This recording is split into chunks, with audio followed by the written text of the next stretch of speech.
Pemerintah Kabupaten Tabanan sejauh ini masih memproses hibah dermaga Danau Beratan ke pemerintah pusat agar segera bisa dikelola.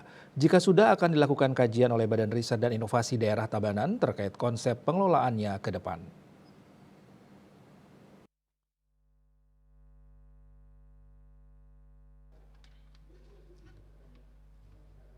Menurutnya, Sekretaris Daerah Sekda Tabanan, Igede Susile, selagi proses hibah itu belum terlaksana, Pemkab Tabanan tidak bisa melaksanakan aktivitas apapun di dermaga itu.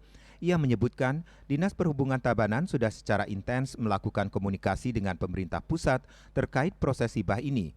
Karena itu, sambungnya, untuk bisa mempercepat proses pengelolaan dermaga tersebut, Bupati Tabanan juga sudah bersurat ke pusat untuk bisa dipinjam pakai terlebih dulu sambil menunggu proses hibah selesai. Pada prinsipnya, kata Susile, Pemkab Tabanan sudah siap melaksanakan aktivitas pengelolaan dermaga tersebut. Sepanjang pemerintah pusat sudah memberikan izin pinjam pakai.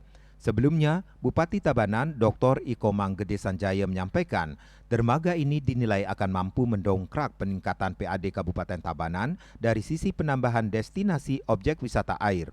Terkait pengelolaan setelah nantinya dihibahkan ke daerah, tentu akan dibentuk badan pengelola di bawah Dinas Perhubungan Kabupaten Tabanan.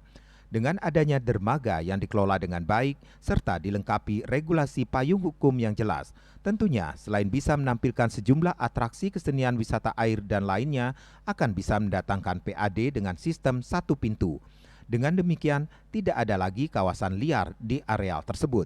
Puspawati, Balai Pos, melaporkan.